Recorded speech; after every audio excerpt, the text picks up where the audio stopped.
ladies and gentlemen, let's talk couture. Coucou, my name is Anastasiia and welcome to my YouTube channel. As you have probably already noticed, the setting today is rather different and it will stay this different for the foreseeable future, at least a year, because we have moved to a new apartment and this is...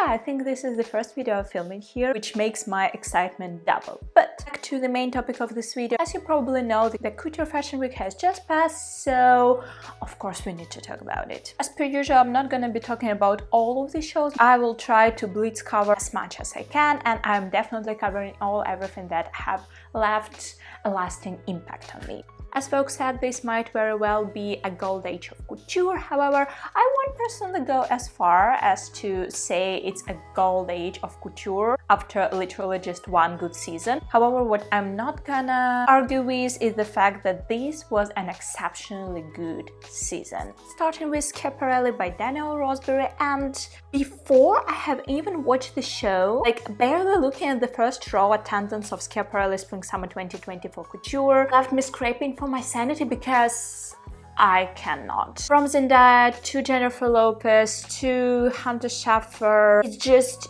too much beauty per 1 square meter. As for the show though, I have heard people calling it commercial, and well, while I agree that a couple of dresses do fall into this category, because honestly there are not a lot of brands that show like a clean zero in that aspect, the whole mood is definitely not there, especially in comparison with the previous Spring Summer 2024 ready-to-wear. So from my understanding, the collection was inspired by this comparison of our age generation of technology versus how technology used to be before the iPhone invention. Hence this techno dress made out of the matrix and all phones and all the different gadgets, as well as this weird looking techno baby. There were also some very obvious Schiaparelli archival references like the skeleton dress, or this first number, which is a direct reference to one of the Elsa Schiaparelli photos herself. However, if we lean into the narrative of author being dead and you can read any kind of ideas into any kind of mediums the way you like it, I would say that for me it's given like a mix of angels and demons, or maybe, I don't know, chess figures. And yes, the bedazzled dress as well as the techno baby do not fit into this concept, but besides those, I feel like it's workable. That being said, in comparison to the Schiaparelli front row, I should have probably stopped at the first row when it comes to Dior. Where did Maria Grazia Curie took her inspirations this time? From the 1950s Dior archives, but does it look like it always looks, and like you have already seen it before, just maybe in different setting? Well, yes, it does. To conclude, the proud title of the most boring haute couture the world has ever seen stays with Dior. Giambattista Valli went full-on shape, experimenting this season, and well, seemingly considered each and every trend currently existing regarding this area. I'm talking big bows, I'm talking mermaid silhouettes, capes, balloon sleeves, 1920s kind of lowered waistline, and of course fabric flowers. The official inspirations was though the haute couture in making, but honestly I cannot see it, especially in comparison to quite a large number of brands that are championing this idea of reconstructed, deconstructed garments, the process of making clothing, yada yada. Like nowadays it's not just Margiela who is doing it, so... But the shapes are wonderful nonetheless. Chanel by Virginie Viard, I mean, the fact that it is like ballet inspired is painfully obvious. While the styling is a typical Chanel these days, I'm afraid to say that the absurdity is kind of growing on me. I mean, I see a little girl playing with her mother's clothing, which, isn't my aesthetic per se, but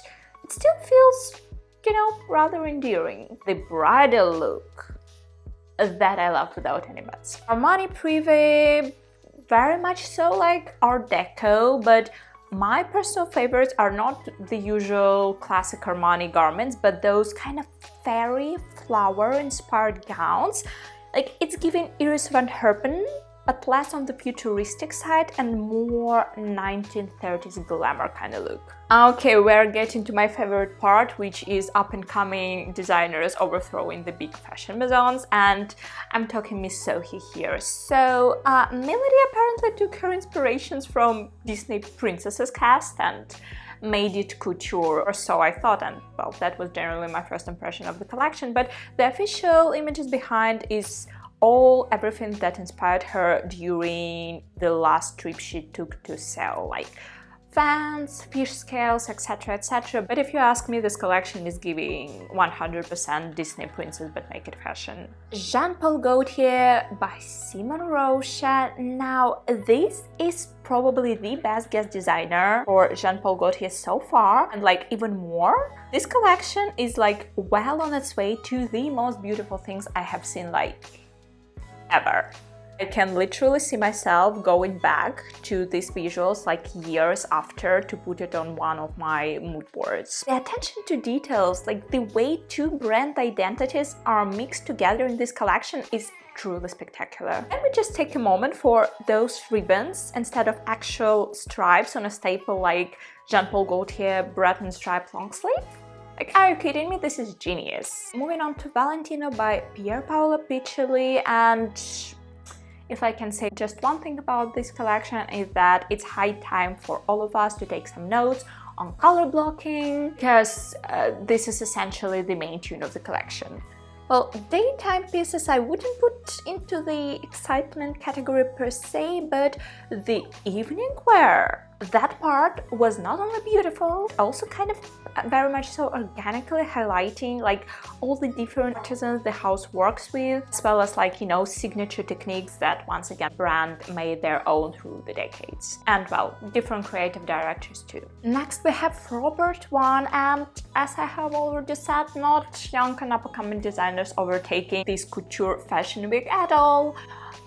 They do.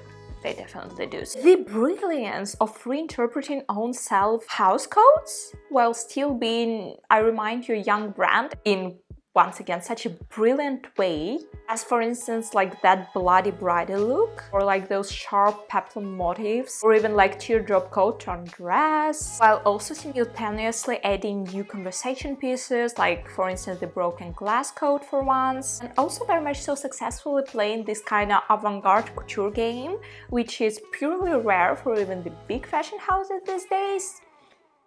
Well, that's Robert One for you. Okay, stick with me, we have two more shows to go. First one being Maison Margiela by Jean Paul Gaultier, and Jean Paul Gaultier really said we're bringing this show back. And it's creepy and also theatrical, and the designs are like out of this world Gaultier. They still hold all the kind of intricacies of exploring garment that Margiela is well known for. I mean, honestly, the collection is a whole experience, and if you are thinking about watching just one show, like the actual video of the runway show out of this couture fashion week, I suggest it to be Maison Margiela. The last but not the least, we have Gurav Gupta. I know I'm starting to sound like a broken record, but young designers are taking over this couture week by storm, and you cannot tell me otherwise. So the collection was inspired, in my understanding, by like non-verbal communication finding its way in, you know, all of the other mediums around us. Also how this communication can be elevated, and all of it comes from like the Sanskrit word arohanam. I'm probably butchering it, so I'm putting the word on the screen somewhere. As well as, you know, ancient cultures, their spiritual practices. At this point, you already know they have all of my attention, but what followed didn't disappoint, like at the slightest. Like those textured flowy skirts paired with the corsets, or I don't know, teardrop embroideries, and like of course surrealist metal body parts making an appearance just have to be my favorite part of it all. So with that being said, we came to the end of this Couture Spring Summer 2024 Fashion Week. As far as the favorites go, if I can only pick three, I would put Maison Margiela by Jean Paul Gaultier here, definitely Jean Paul Gaultier by Simon Rocha, and Schiaparelli, because it was creepy but beautiful, which is a kind of haute couture I'm very much so enjoying. Very much so love it if you can share your favorites in the comments below. You can also like this video, subscribe to my channel if you like the vibe. So check out my other social media, and other than that, I'll see you in the next one. So bye!